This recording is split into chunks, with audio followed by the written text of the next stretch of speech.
faithfully execute the office of President of the United States. That I will faithfully execute the office of President of the United States. And will, to the best of your ability, and will, to the best of my ability, preserve, protect, and defend the Constitution of the United States. Preserve, protect, and defend the Constitution of the United States.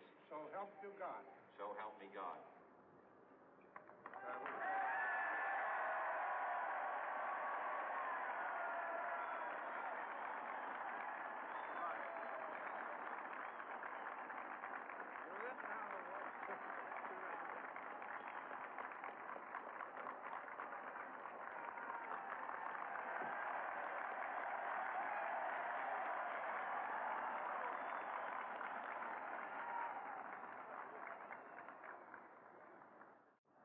Vice President Johnson, Mr. Speaker, Mr. Chief Justice, President Eisenhower, Vice President Nixon, President Truman, Reverend clergy, fellow citizens.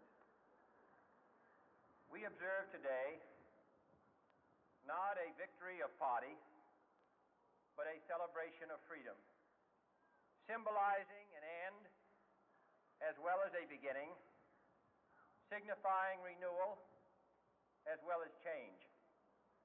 For I have sworn before you and Almighty God the same solemn oath our forebears prescribed nearly a century and 3/4 ago.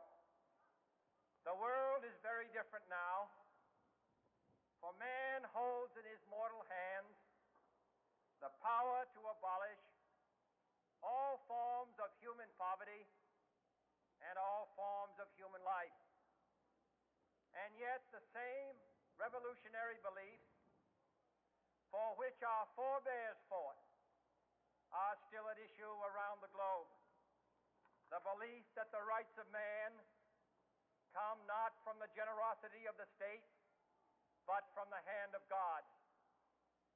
We dare not forget today that we are the heirs of that first revolution.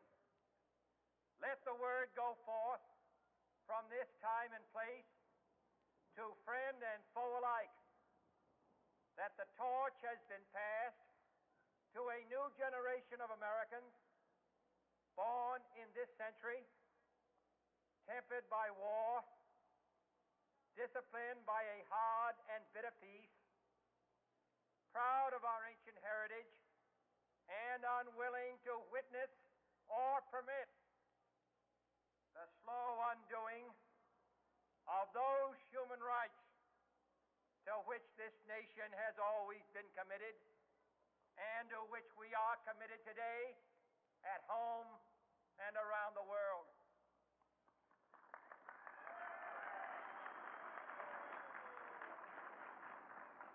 Let every nation know, whether it wishes us well or ill, that we shall pay any price, bear any burden, meet any hardship, support any friend, oppose any foe to assure the survival and the success of liberty.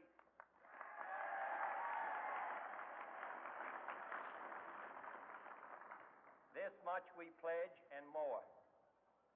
To those old allies whose cultural and spiritual origins we share, we pledge the loyalty of faithful friends.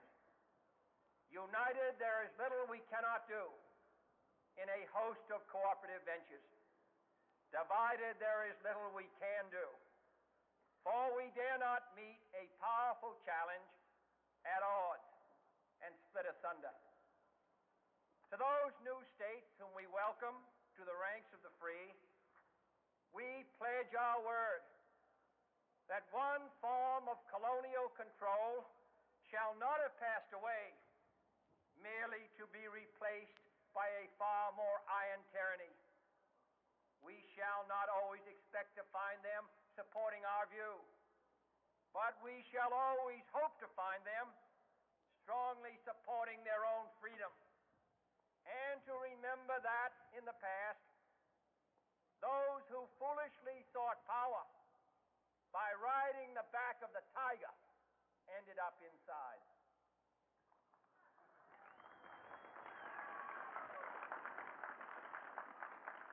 To those people in the huts and villages of half the globe struggling to break the bonds of mass misery, we pledge our best efforts to help them help themselves for whatever period is required, not because the communists may be doing it, not because we seek their votes, but because it is right.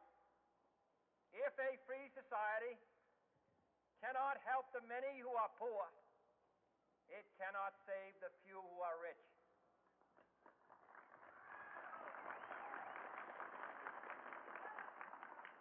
To our sister republics south of our border, we offer a special pledge to convert our good words into good deeds in a new alliance for progress, to assist free men and free governments in casting off the chains of poverty.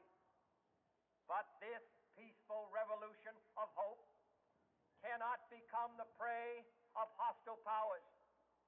Let all our neighbors know that we shall join with them to oppose aggression or subversion anywhere in the Americas.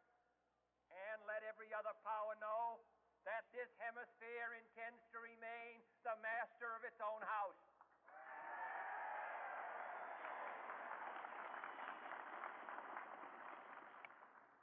To that World Assembly of Sovereign States, the United Nations, our last best hope, in an age where the instruments of war have far outpaced the instruments of peace, we renew our pledge of support to prevent it from becoming merely a forum for invective, to strengthen its shield of the new and the weak, and to enlarge the area in which its writ may run.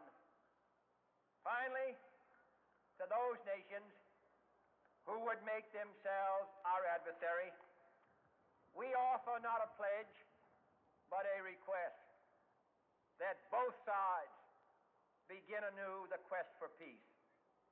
Before the dark powers of destruction, unleashed by science, engulf all humanity in planned or accidental self-destruction, we dare not